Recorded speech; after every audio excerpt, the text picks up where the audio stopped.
No, no, mañana. Ah, lo de mañana. Sí. Ah, 200 200 y...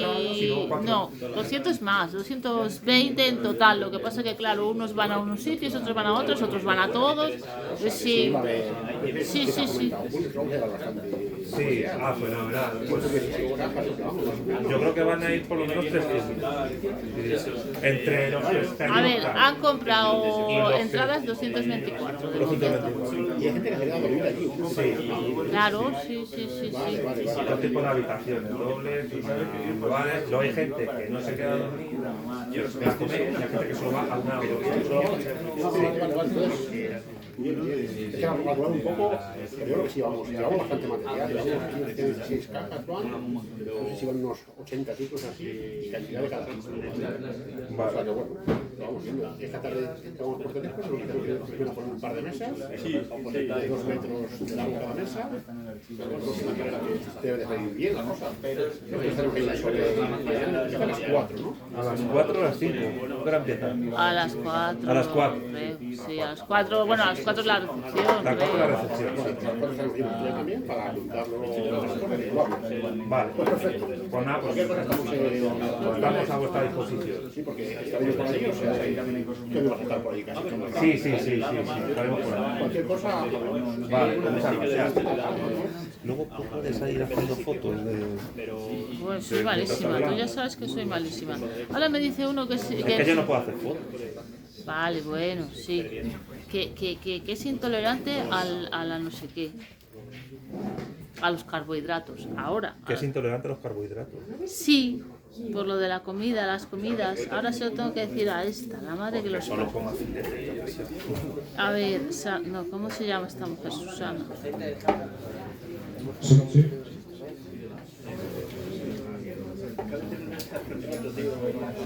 Sí, sí.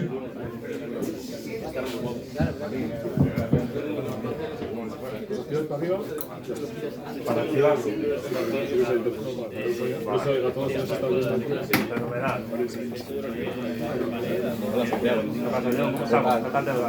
Sí, está bien, estoy en Salamanca ya. Sí, ¿qué estás en Valladolid? Ya no. Bueno, ¿está todo bien? Mucho mejor. Mucho mejor. Cualquier cosa ya sabes, aquí estamos, ¿eh? Estás en Salamanca, ¿no? Claro. Bueno, a ver si en la universidad hacemos algo, ¿no? Aquí, en Lausal. Pues cuando queráis, yo estoy con el doctorado. La cosa sería, porque no, yo la facultad de Derecho, no sé si la sería adecuada la de Derecho o Filosofía o algo. Pero la de filosofía, ¿dónde estoy Con la yo? gente de política también. Ahí. Hablamos con nuestra profe favorita. Yo ya te he puesto a grabar porque si no se iba al carajo. Ah, perdona, hola Alicia. Nada, faltaría más. Está aquí, está aquí. La política Le da un infarto, le gusta la política, no me escucho. Le da un infarto. Ese es el problema. Ahí está. Vale, vale. Es el problema. Yo escuché a Santiago de No, escucharon.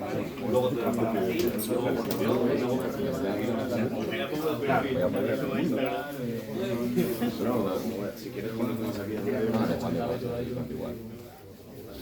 Gente que viene como si fuera un pandillero, tío. Santi va siempre así. No te preocupes.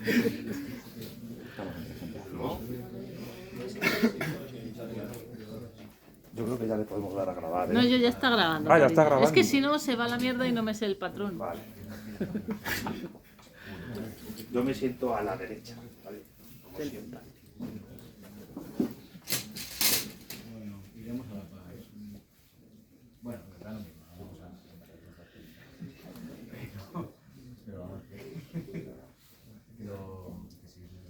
Una pregunta, Luis. Dímelo. Más o menos cuánto va a durar. Me parece que poquísimo. Es que tenéis media hora. Tenemos media hora. En total, los dos. Los dos. O sea, Los que dos, nada. sí. O sea, eso y nada, pues O nada. sea, va a ser AliExpress. Hemos tardado más en poner las sillas que los demás. Cuando... ¿Estás ya?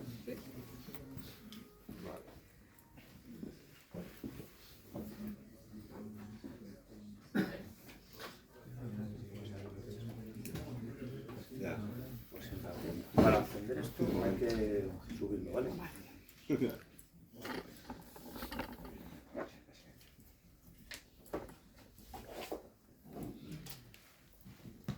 Vale, pues vamos a empezar. Muy buenas tardes, noches. No voy a decir lo de la franja horaria como en mi canal, porque aquí solo hay una, ¿no? Pero bueno, a mí me hace mucha ilusión esta presentación por dos motivos. Primero, porque es la primera vez que yo participo en una exposición pública en Salamanca. Yo no soy de aquí, yo soy de Madrid. Y después de 4 años viviendo en esta ciudad tan fantástica, pues la verdad es que me hace mucha ilusión presentar un libro en lo que yo considero casi mi ciudad adoptiva, ¿no? Yo aquí estoy muy feliz y la verdad es que ver a tanta gente, que supongo que alguno no será de Salamanca, pues me agrada muchísimo. Y el segundo motivo de alegría de esta presentación es contar con mi amiga Paloma Hernández, Paloma Pájaro, que en YouTube es Fortúnate y Jacinta, porque hace poco, unos meses, los dos hemos podido presentar un par de libros, uno suyo y otro mío, a través de los sellos Secotia ella y Almuzara yo, que es de la misma casa, de Almuzara Libros.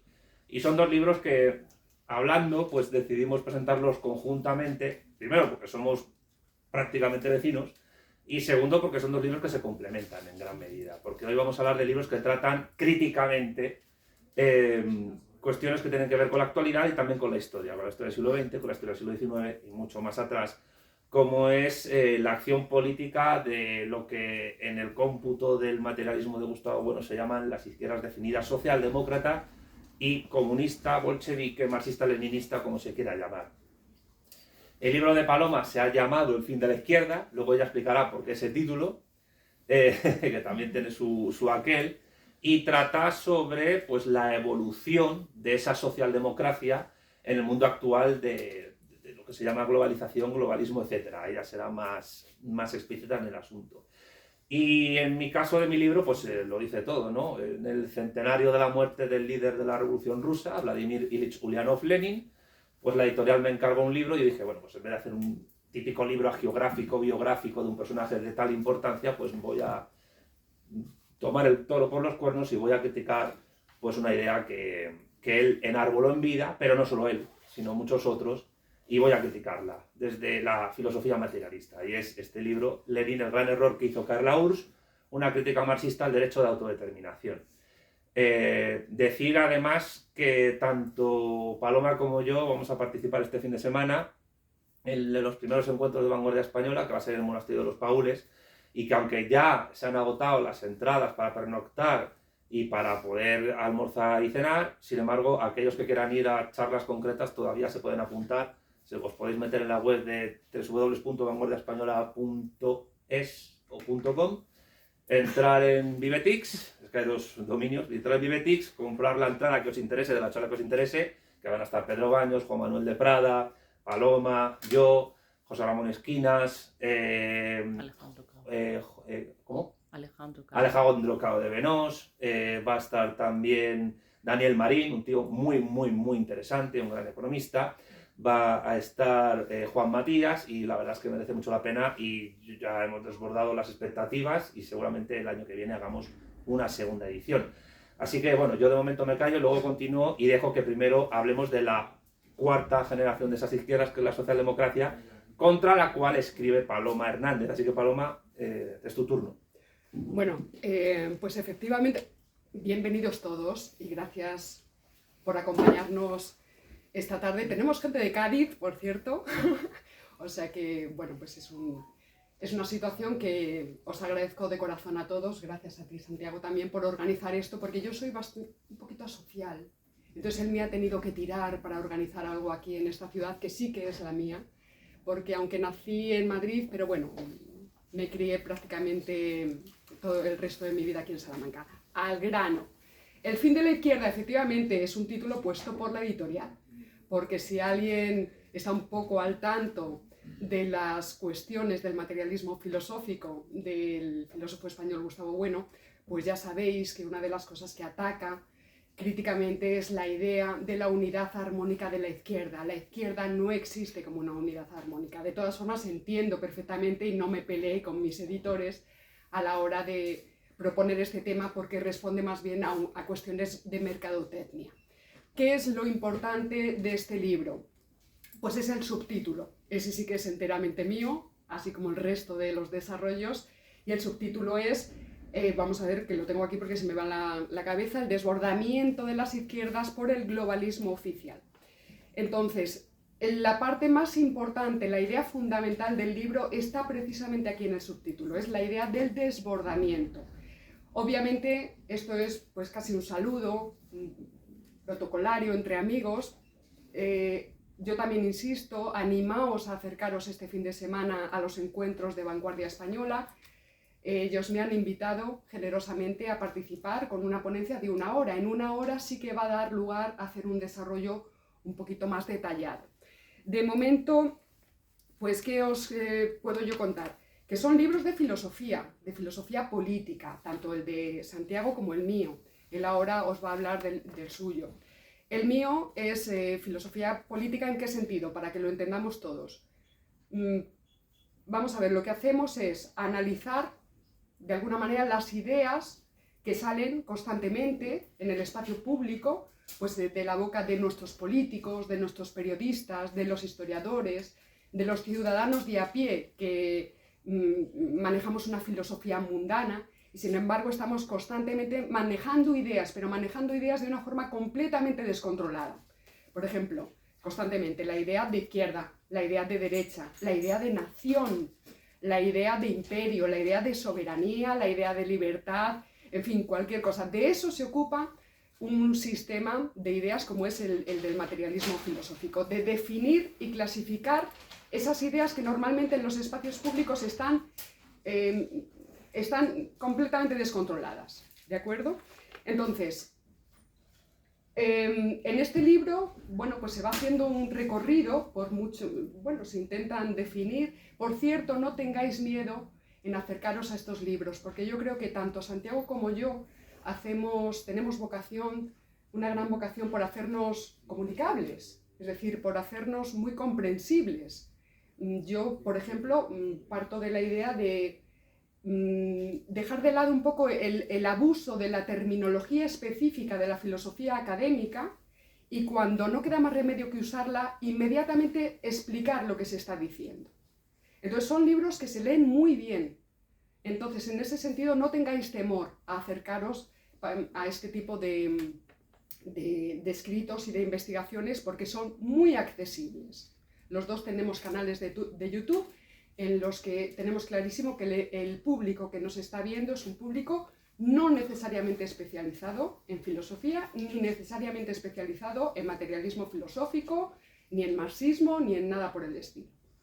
Entonces, eso por un lado. ¿En qué me he centrado yo?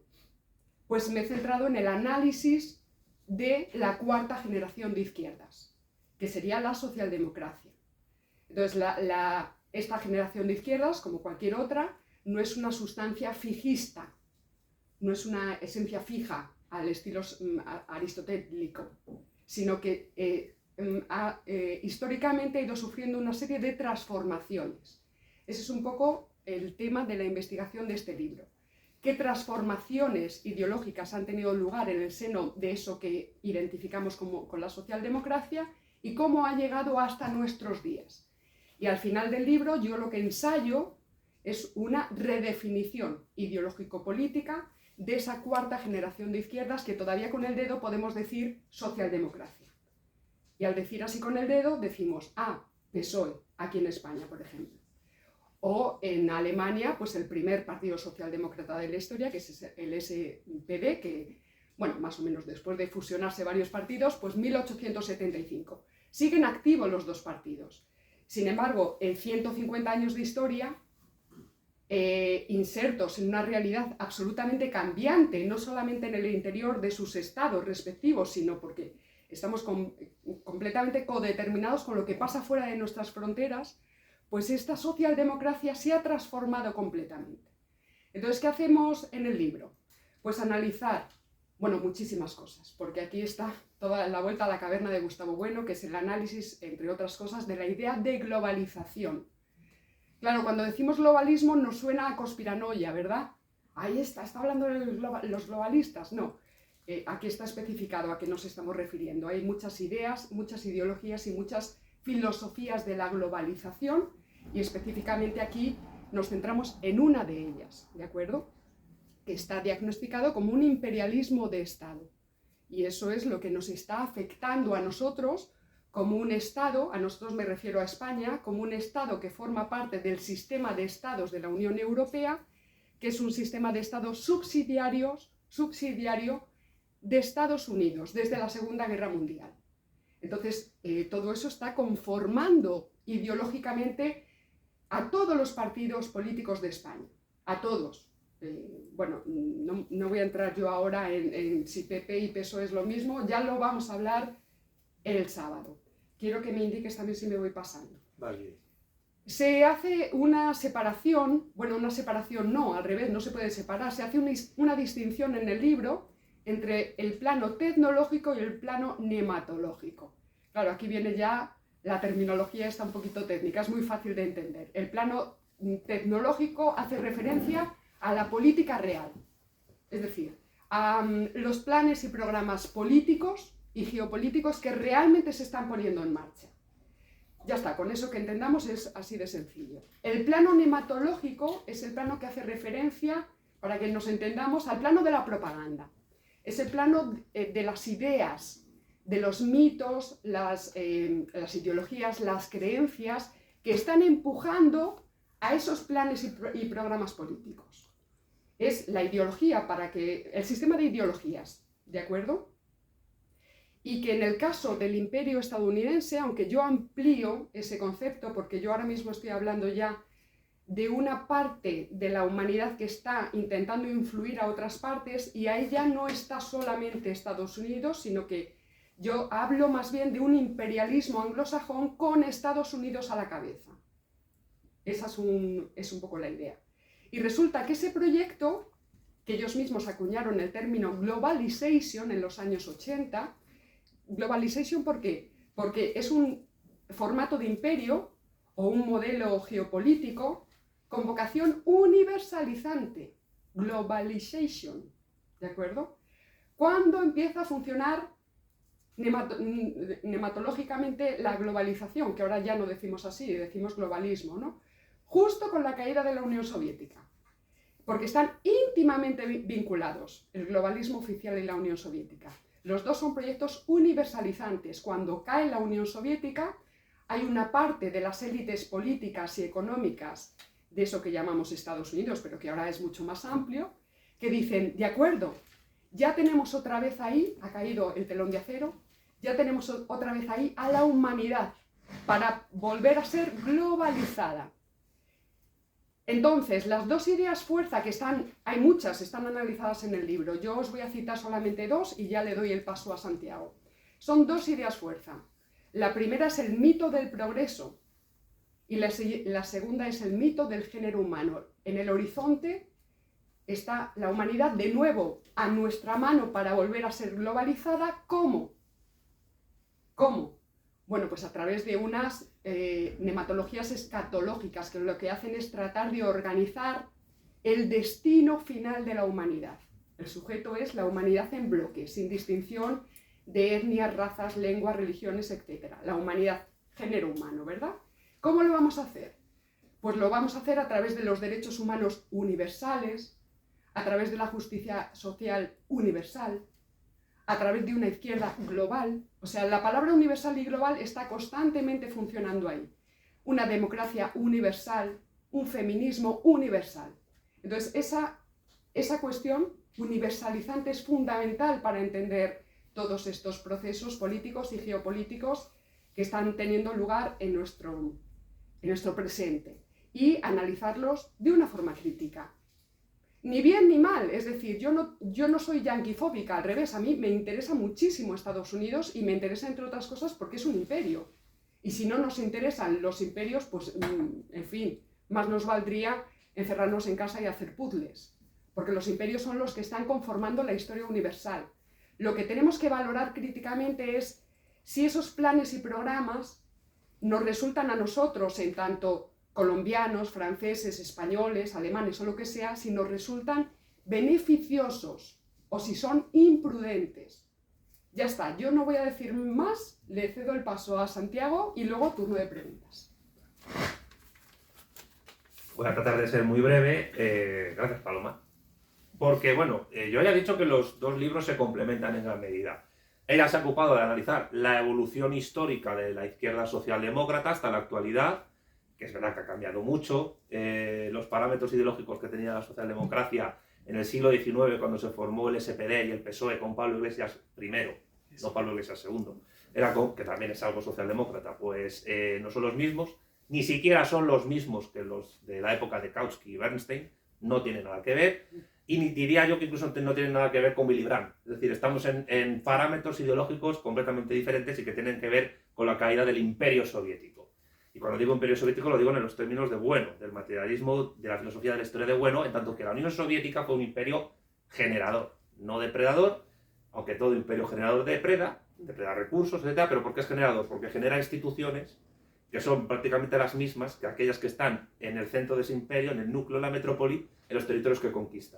Los tres grandes ejemplos de imperios generadores, según bueno, serían el romano, aunque el macedonio de Alejandro Magno sería el primero, después el español, la monarquía católica universal, y el tercero, el imperio soviético. Pero claro, yo me he ocupado de un concepto que fue fundamental, que fue un pilar fundamental de la construcción del imperio soviético, aunque el imperio soviético no fue el único que lo defendió.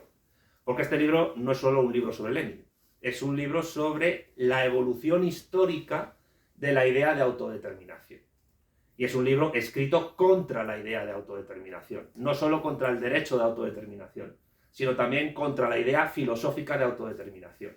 Por ello mi libro tiene dos partes, una más breve, filosófica, donde analizo el término autodeterminación, lo que significa, que ya adelanto, que es una secularización de la idea judaica de creación, de causa sui, de la causa incausada que no necesita de una causa externa para existir, que eso a través del nominalismo de Occam y posteriormente de la Reforma Protestante se empieza a secularizar, aunque sigue teniendo un importante componente religioso, porque primero se relaciona con la autodeterminación de las comunidades puritanas, congregacionalistas, covenantes, escocesas, etc., que se rebelan contra el catolicismo y contra el Imperio Español de Felipe II, y luego contra los anglicanos, y huyen en el Mayflower a Estados Unidos para crear sus propias comunas y comunidades autodeterminadas políticas, y eso influye enormemente luego en el primer texto autodeterminista político de la historia, que es la Declaración de Independencia de Estados Unidos. Y por tanto se puede decir que la idea de autodeterminación en sentido filosófico y político tiene un origen religioso, judaico-protestante y luego liberal, es decir, que el autodeterminismo político es de raíz liberal, y de raíz liberal no en el sentido de la Constitución de Cádiz, sino en el sentido de la tradición anglosajona Whig, que nace en Escocia, como ya he dicho, y que después se seculariza a través del iluminismo, la ilustración estadounidense norteamericana, cuando se juntan dos fenómenos importantes en el siglo XVIII. El primer gran despertar protestante, que es en el siglo XVIII, y segundo, la ilustración de influencia francesa e inglesa. Locke y Voltaire se mezclan con Calvino en Estados Unidos y dan lugar a los padres de la patria, Washington, Jefferson, Madison, Franklin, etc.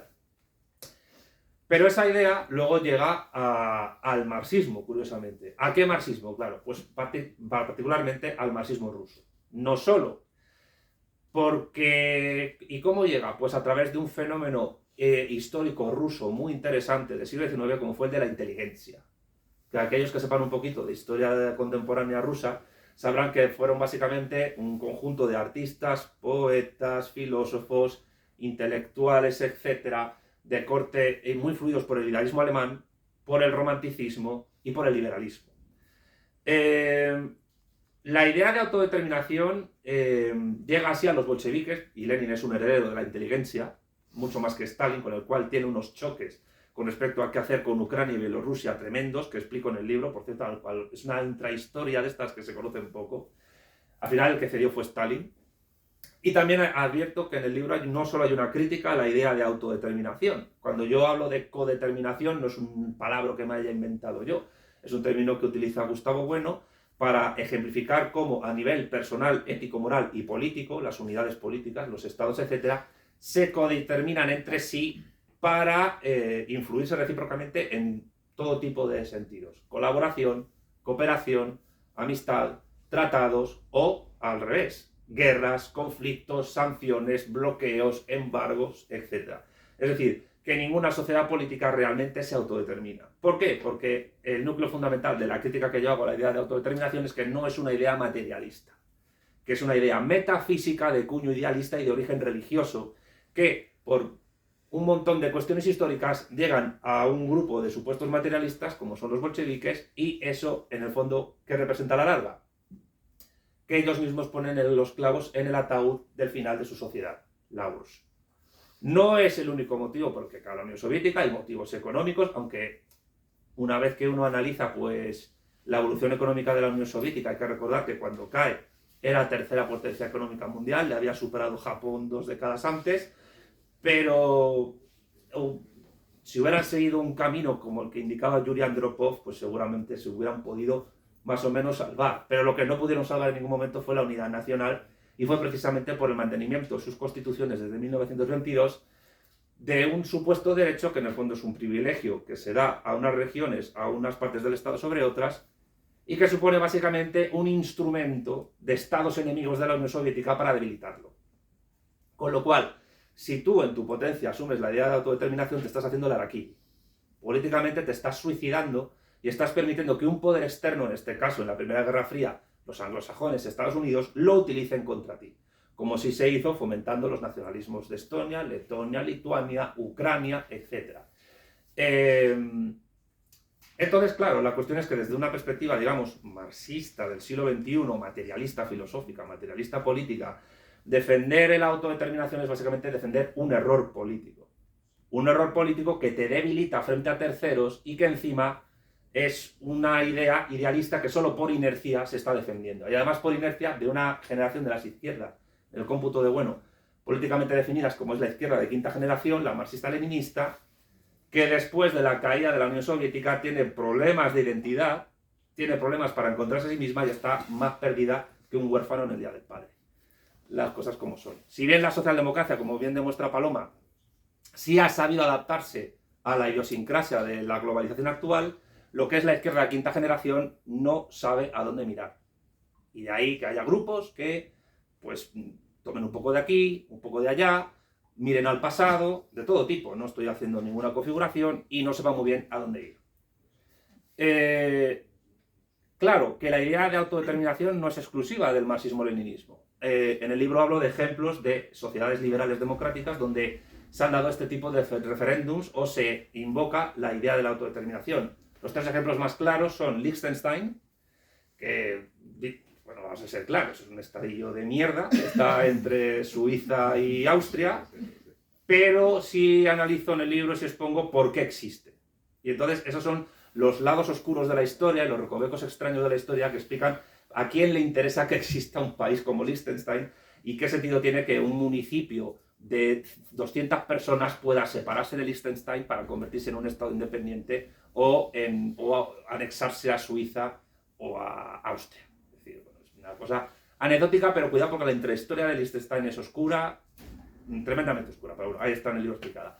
Y los otros dos ejemplos perturbadores, como diría aquel, son Quebec, con respecto de Canadá, y Escocia, con respecto del Reino Unido. Porque, bueno, simplemente dejo caer que en el año 1995, en el que fue en el año en que se hizo el referéndum de independencia de Canadá, ese país estuvo al borde de la guerra civil.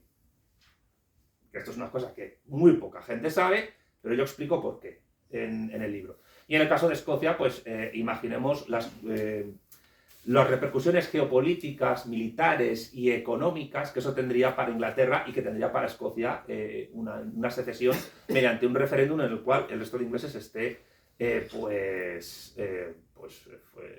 inhabilitado para votar sobre la soberanía nacional. En el libro también hay unas críticas a ciertos partidos comunistas actuales en sus programas que defienden el derecho de autodeterminación, concretamente a 3, y también hay una crítica al propio Partido Comunista de España, desde la época de Bullejos y José Díaz hasta la actualidad, y explico por qué asumen el derecho de autodeterminación. Entre otras cosas porque en España nunca ha existido, como se ha ocurrido en otros países, independientemente de si en estos países ha triunfado una revolución marxista o no, es decir, en Italia yo creo que sí se puede decir que existe un marxismo autóctono vía Gramsci, además de mucho cuño hegeliano. En Portugal incluso yo diría que existe un marxismo, porque además Portugal fue el único país de Europa occidental latina que no siguió el eurocomunismo, no se socialdemocratizó. Pero en España nunca ha existido un marxismo autóctono que beba de las tradiciones propias de la cultura y la filosofía españolas, cosa que, por ejemplo, en China o en Rusia sí ocurrió. Pero explico por qué la Comintern, más que funcionar realmente como una tercera internacional, realmente lo que funcionó, como creo que se intuye por la exposición de Paloma, por la cuestión de los imperios, como una agencia de la política exterior de Moscú sobre el resto del mundo. Y además es curioso porque la Comintern fomentó la idea de autodeterminación a nivel de nacionalismo étnico en muchos países, incluidos muchos países iberoamericanos, hasta el punto de que ahí tenemos uno de los orígenes del indigenismo actual. Con lo cual, sí, lo digo abiertamente, la Comintern, la Tercera Internacional, es responsable del indigenismo balcanizador que nos podemos encontrar en México, en Perú, en Argentina, y del cual es heredero el Foro de Sao Paulo. Porque, insisto, en el libro hay una exposición filosófica de la idea metafísica de autodeterminación, una crítica a la idea de autodeterminación, no solo en Lenin, sino en otros teóricos políticos, porque la idea es transversal a muchas ideologías. Cuestión importante, el Partido Obrero Nacional Socialista Alemán de Hitler defendió como primer punto de su programa en 1920 el derecho de autodeterminación de los pueblos arios para unirse en la Gran Alemania, en el Tercer Reich. Que alguno dirá, pero era para unir, no era para separar. Bueno, Hitler era austríaco. Hitler era un separatista austríaco. Quería destruir el Imperio Austrohúngaro para unirse a Alemania. Que es como si Puigdemont quisiera unirse a Francia, una cosa parecida. Pero era un secesionista. Y quiso destruir el Imperio Austrohúngaro. Que también hablo un poco del Imperio Austrohúngaro porque es una de las grandes catástrofes geopolíticas del siglo XX. No me enrollo más.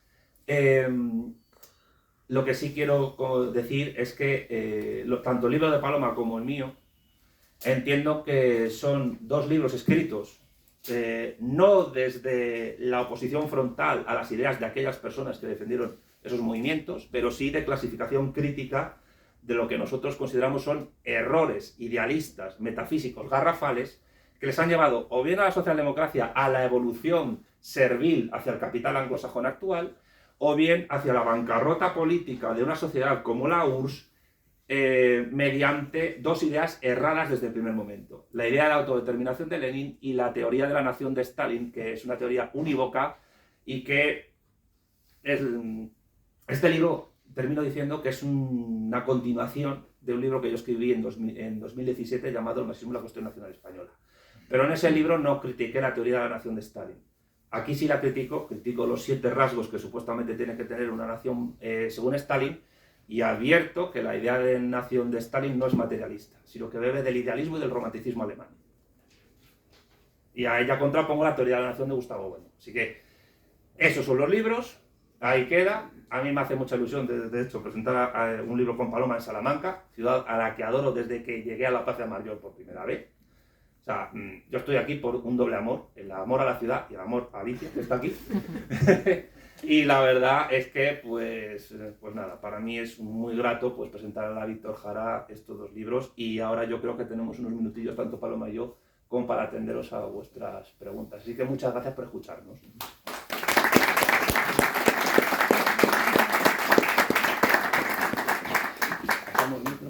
Sí, yo mismo. Vale. Uy, pesa esto. No, pero se acabó, hombre. Es verdad. No vas a ir ahí. Venga, que se anime. Los que queráis hacer preguntas, levantad la mano. De uno en uno. No todos a la vez. Bueno, yo rompería el hielo. Venga. Si Venga. queréis. Sí se oye, yo creo, Paloma. Hola. No. Sí. Sí. Bueno, pues muchas gracias por las presentaciones sucintas pero muy completas. Y bueno, mi pregunta, como todavía no he leído ninguno de los dos libros, es la siguiente. ¿Cuánto podemos entender de la situación actual con Rusia y Ucrania a partir del libro de Santiago, y cuánto podemos aprender de el suicidio geopolítico de Estados Unidos actual con el libro de Paloma? Es, sin haber leído los libros, lo único que se me ocurre preguntar. Es una muy buena pregunta. Si quieres, por orden, Perdón. empiezo yo. Sí, sí, por favor. A ver, yo creo que la forma en que organizaron los bolcheviques y el PCB de la URSS antes, a la Unión Soviética, y las disensiones, precisamente porque partían de una idea étnica de nación, que, insisto, es una idea del romanticismo alemán, no es una idea de Marx, pues sigue teniendo repercusiones actualmente. ¿Por qué? Pues primero porque Rusia no se concibe a sí misma solo como una unidad nacional, sino como una idea como una civilización, como un imperio. Y en segundo lugar porque hay tensiones étnico-religiosas que tanto en Rusia como en Ucrania, como en los países bálticos, como en el Cáucaso o como en Asia Central, no se han resuelto. Y no se han resuelto pues porque los bolcheviques nunca, aunque erigieron estatuas a Robespierre en la época de la Revolución, nunca cerraron la URSS como una completa nación política. Y eso tiene que ver un poco con las discusiones y peleas que tuvieron Lenin y Stalin sobre cómo organizar regional y administrativamente la URSS. Sobre todo con la cuestión de Bielorrusia y Ucrania cuando se divide. Pero tengamos en cuenta que cuando se produce la guerra civil rusa, el imperio ruso explota y declaran su autodeterminación, su independencia, su secesión, hasta 34 unidades políticas, casi 34 estados, que a base de hostias los bolcheviques reducen a 4. Reducen a 4, pero que luego amplían hasta 16, aunque una se tuvo que borrar del mapa, como fue la República Karelo-Finesa, porque Stalin la construyó simplemente para partir de ahí para conquistar Finlandia. Pero como ya no daba de sí la cosa después de la Segunda Guerra Mundial, la República Karelo-Finesa pues se quitó. Que si hubiera existido ya no tendríamos 15 estados, tendríamos 16. Y ahí las ideas expansionistas de la Gran Finlandia hubieran tenido su peso. Entonces, ¿cuál es el problema? Y con esto termino. Que la teoría de la nación que manejaron los bolcheviques y la teoría de la autodeterminación de cuño romántico, liberal, protestante que ellos han manejado, pues les hizo que durante casi 69 años que duró la Unión Soviética nunca realizaron una construcción nacional exitosa en base al respeto a culturas étnicas más o menos incluso arbitrarias. El propio Anselmo Santos, que es otro libro, en Stalin el Grande, explica cómo las repúblicas de Asia Central, el propio Stalin se las inventó. O sea, las fronteras las puso con un lápiz que tenía Stalin, un lápiz con dos puntas, una roja y otra azul, trazó él mismo las fronteras a mano, se inventó Kazajistán, se inventó Turkmenistán, y a partir de ahí, pues tirando millas. ¿Y eso qué ha pasado? Pues con todos los problemas logísticos y territoriales y geopolíticos que han conllevado hasta la actualidad. Es decir, Putin tiene razón cuando afirma que la Unión Soviética, su caída, fue la gran catástrofe geopolítica del siglo XX. Y la guerra de Ucrania se explica porque esa construcción nacional, tanto en el caso de Ucrania como en el caso de Rusia, no se cerró, no se completó, no se realizó ni siquiera de una manera revolucionaria tan plena como se realizó en la Revolución Francesa. Y digo esto porque Francia se construyó, insisto otra vez en la expresión, a base de hostias, con mucha violencia, con mucho terror, con mucho derramamiento de sangre, pero purgando completamente las lenguas regionales y el patois para que el francés fuera el idioma revolucionario.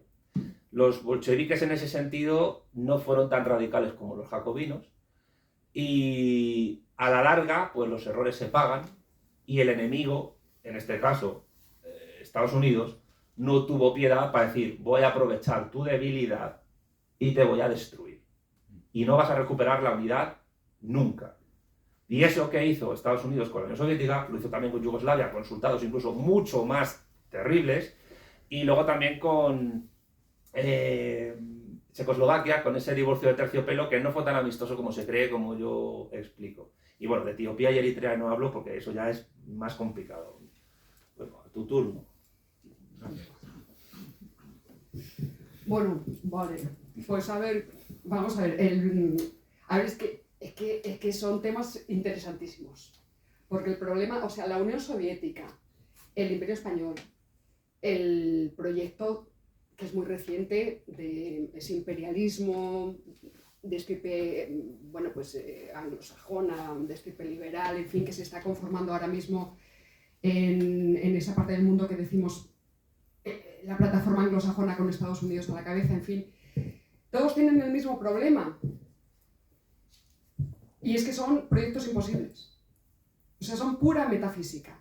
El Estado universal, la propia idea de imperio universal, el imperio universal es un imposible político, sencillamente. Sin embargo, desde luego son lo que están configurando nuestra realidad presente. O sea, la Unión Soviética en su momento, los restos del Imperio Español todavía nos conforman actualmente a todos los niveles. Entonces, por eso ameritan tantísimo interés. No podemos hablar, o sea, todas estas ideas de gobierno mundial, Estado único, incluso la idea de pensamiento único, eso son formas de hablar, pero eso es pura metafísica, no existe el pensamiento único. Lo que existe en todo caso son, o lo que podríamos entender coloquialmente, es el pensamiento hegemónico y cosas de esas. A la escala de los imperios es lo mismo. No existe una sociedad con capacidad de dominar el todo planetario, eso es imposible, es imposible. Lo que sí que tenemos son imperios donde una de las sociedades, la de referencia, el núcleo de la sociedad, trata de imponer su hegemonía a otras sociedades. Luego ya ahí entramos en todas las acepciones de imperio que trabaja perfectamente Gustavo Bueno, y también el modelo de imperio generador, el depredador. Aquí no vamos a entrar en esta cuestión, Santiago y yo, pero os invitamos a leer a leer los libros de Bueno y todo esto. Pero básicamente la conclusión es esa, es que en sí mismo ese imperio totalizador que designamos como globalismo oficial, globalización oficial, decimos oficial porque hacemos referencia a los gestores de esa ideología. Recordad que inmediatamente tras caer la Unión Soviética tenemos ya dos grandes figuras de la política estadounidense, que son Bush I, con un discurso muy famoso que se llamó así, Paz y Nuevo Orden Mundial. Se llamó así, estamos en el año 91, 92, no recuerdo bien. Y está tratando con toda esta idea de globalizar al género humano, ¿no? Frente a un caos que se puede avecinar y la anarquía total y absoluta. Pero es que inmediatamente Bush I es Partido Republicano. Inmediatamente continúa con esas nematologías Bill Clinton, que ya estamos en un partido demócrata. Es decir, el globalismo es transversal a los partidos políticos. Es una parte, son ciertas élites políticas y económicas enfrentadas a otras. Porque, por poner un ejemplo que está muy a mano de todos, Donald Trump forma parte de otras élites. Y además, abiertamente antiglobalistas. Tienen otro modelo geopolítico y otro modelo imperial. Tienen otra idea de cómo, efectivamente, sin renunciar a su propósito de hegemonía imperialista, pero su modelo es diferente, son relaciones diferentes con Rusia, con China, con la Unión Europea. Son distintos modelos de imperio. Entonces, lo que sí que tenemos que evitar es el reduccionismo de pensar en Estados Unidos como un bloque monolítico y además, por favor, quitarnos de la cabeza cualquier idea en el sentido también reduccionista en el sentido teológico, ¿no? Son el mal, ¿no? Ir contra la conspiranoia, contra la idea de que hay unos pocos que están en una mesa controlándonos a todos con microchips. No, esto son cuestiones de política y de geopolítica de toda la vida, además. Lo que pasa que, bueno, pues durante Alejandro Magno trabajó con otro horizonte nematológico, él trabajaba con la idea del helenismo, ir incorporando a todas las sociedades a las que iba llegando, incorporarlas a esa civilización, el helenismo. El Imperio Romano, una vez que asimila el cristianismo, pues por el imperativo proselitista de Mateo, y predicad a todas las naciones de la tierra, pues también empieza a advertir, a asumir un modelo universalizante. El Imperio Español católico significa a través del todo. El propio Imperio Islámico, el Califato de Damasco, es universalizante también. Entonces son realidades muy interesantes que nos conforman, pero porque por su potencia hegemónica, no porque sean absolutamente totalizadoras, son imposibles políticos. Yo no sé si con esto he resuelto algún problema práctico o me he quedado en la cosa así un poco teórica. Seguimos. Yo sí, ¿puedo añadir algo? Sí. el hecho de que el imperio universal sea imposible, es decir, que sea imposible la globalización completa del mundo bajo un único poder mundial, a no ser que nos conquisten los extraterrestres y tal, pues no implica que los planes y programas imperiales no tengan su efectividad. Evidentemente sí los tienen. Es decir, ¿Estados Unidos tiene una estrategia en Europa Oriental? Sí. ¿Tiene una estrategia en Oriente Próximo? También. ¿Tiene una estrategia con respecto a China? También. La diferencia es que los demócratas a lo mejor prefieren balcanizar más Rusia, aprovechando esa construcción basada en la etnicidad que todavía es latente en la Rusia actual, mientras que a lo mejor Trump pues dice, no, yo lo que quiero es enviar a mi emisario Tucker Carlson a entrevistar a Putin para alejarle de Xi Jinping porque mi enemigo real es China, no es Rusia. Pero el imposible es imposible, pero la efectividad de esos planes imposibles sí son posibles y son reales. Sí, nos afectan de forma absolutamente empírica, positiva, efectiva, o sea, son reales. Lo que hay que distinguir es la parte real de la parte virtual. La parte virtual, el gobierno del todo, eso es imposible. Simplemente hacer esa matización. ¿Alguien más? ¿Más? No. ¿Qué quieres que diga? No sé. A ver, que básicamente lo que puedo decir es que, insisto, los dos libros se complementan también por otro sentido, porque el imperio anglosajón ha fomentado la autodeterminación también, y no solo en potencias enemigas ideológicamente de tipo comunista, sino también en potencias que a lo mejor les ha interesado debilitar. Cuando actualmente se estudian en tantas universidades estadounidenses cuestiones indigenistas o se fomenta el pensamiento decolonial y cosas así, se hace con un objetivo muy claro, y es debilitar a posibles competidores enemigos de su hegemón en el patio trasero. Es decir, Estados Unidos, aunque la globalización sea imposible, la doctrina Monroe y el destino manifiesto siguen totalmente presentes en la construcción del imperio. Es decir, América para los americanos. Pero claro, ¿qué significa América para los americanos? ¿Qué país se define a sí mismo solo como América? Claro, y se define, o sea, es que son inteligentes porque dicen, yo me defino como todo un continente. Entonces, cuando digo América para los americanos, significa el continente americano para los estadounidenses. Y si para eso pues tengo que pillar y hacer una nación mapuche autodeterminada mediante un plebiscito en la Patagonia actual, lo hago. Claro que esto tiene que ver un poco también con los errores ingenuos del propio Lenin, porque Lenin decía, no, es que si beneficia a la clase obrera hay que defender la autodeterminación, y si no, no. Y yo, vamos a ver, en primer lugar, la idea de autodeterminación es una chorrada, metafísica e idealista. Y en segundo, ¿qué significa beneficiar a la clase obrera? La clase obrera como totalidad atributiva universal no existe, ni puede existir. En todo caso existirá como una totalidad distribuida por varios estados, no en todos, donde tenga una acción política más o menos estable en base a las fuerzas políticas que la representen. Igual que la burguesía tampoco es una clase universal, ni lo es el funcionariado como pensaba Hegel. Aunque es verdad que los funcionarios en todos los países pues viven mejor que muchos obreros, ¿no? Pero parezco anarcocapitalista con lo que acabo de decir, pero es una pequeña broma. Por cierto, el anarcocapitalismo es otro imposible.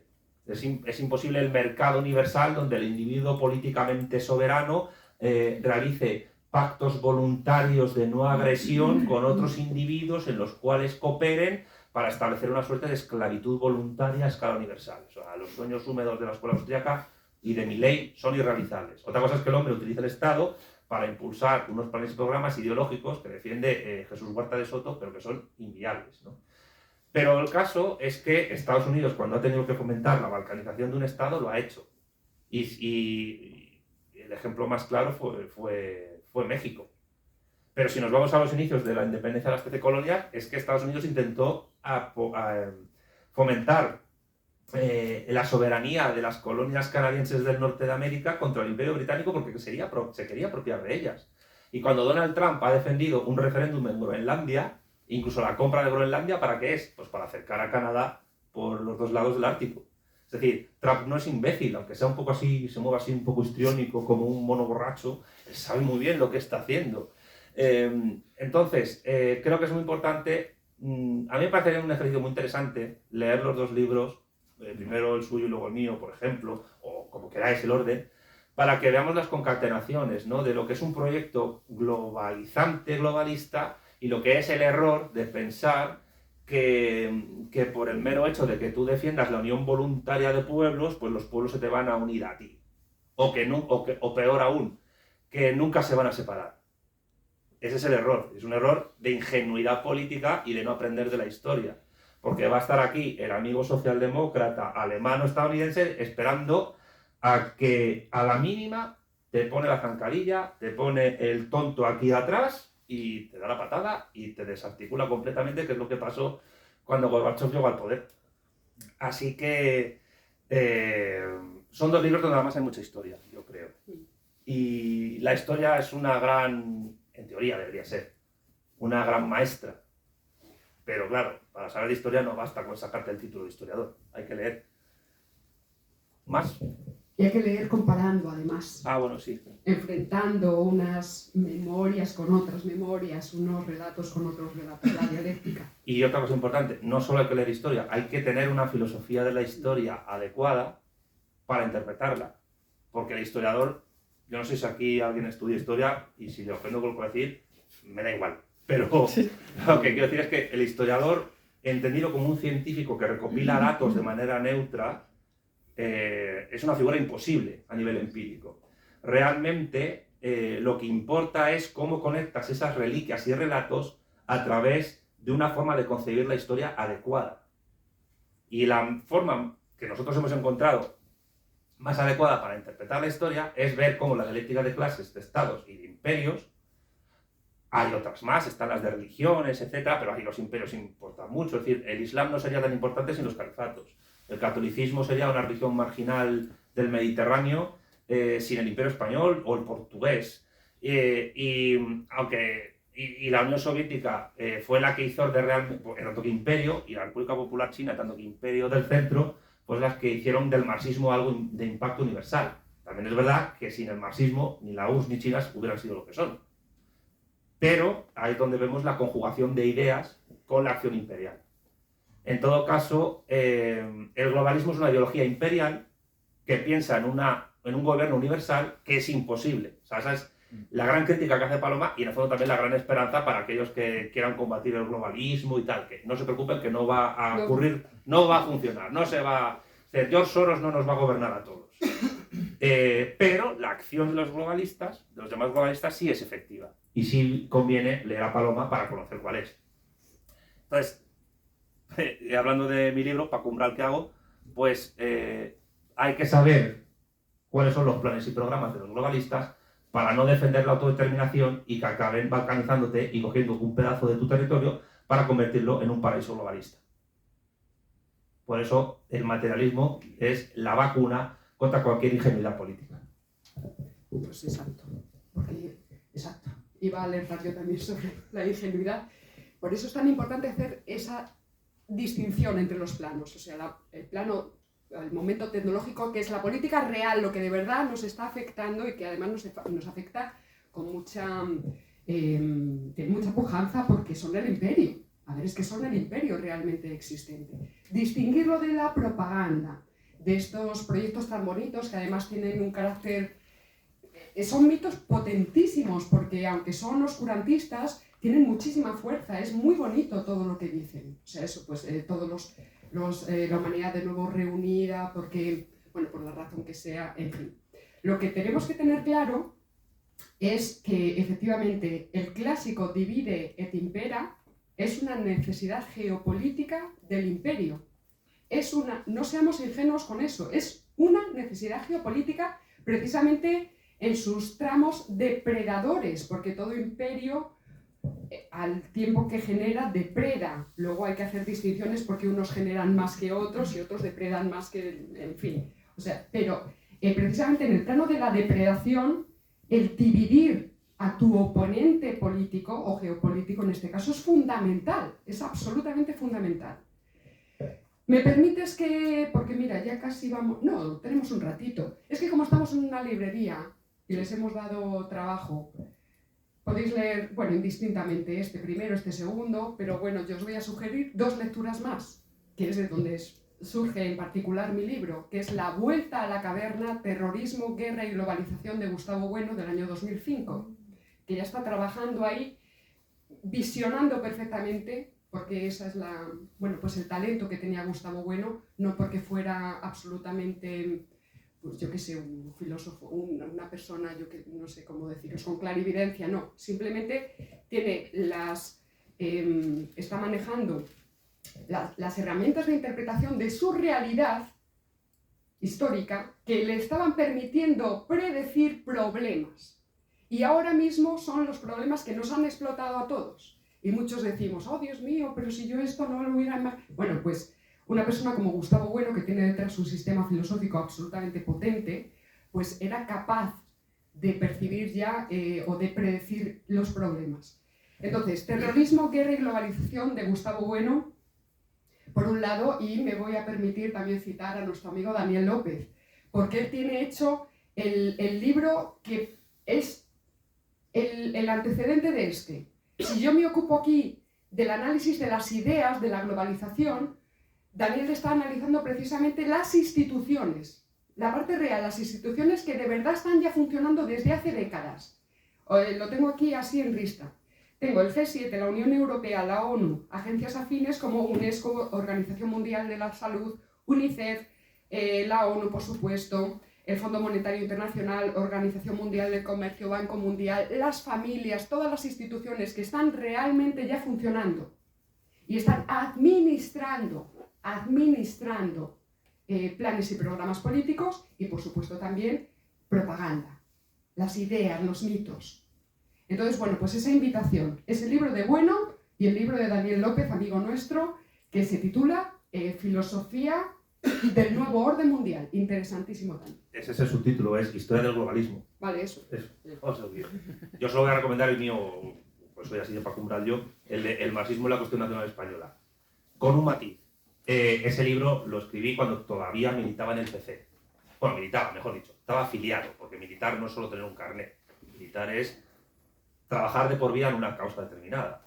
Pero ese libro lo escribí cuando intentaba salvar los muebles de lo que era la izquierda comunista española. Este libro ya no tengo el peso de tener el carnet de nadie, ni estar afiliado a nada, salvo a Vanguardia Española, que es una asociación cultural, de momento, pero lo que sí tiene de bueno este libro es que ya no tengo ningún fardo que arrastrar porque no hay ningún mueble que salvar. Entonces este libro está escrito realmente contra todo el movimiento comunista español, sin excepción. ¿Por qué?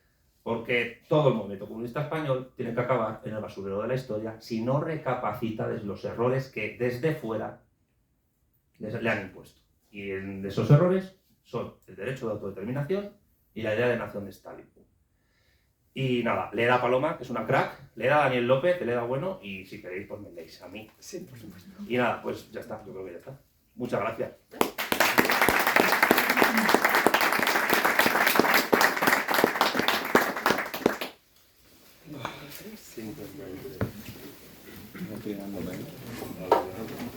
Lo voy a guardar como Víctor Jara y en cuanto pueda te lo paso. No quieres decir yo?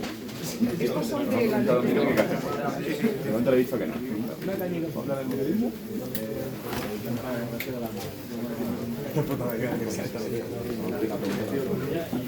¿Has cortado, cariño? No, todavía está. 53 minutos ha durado el audio. No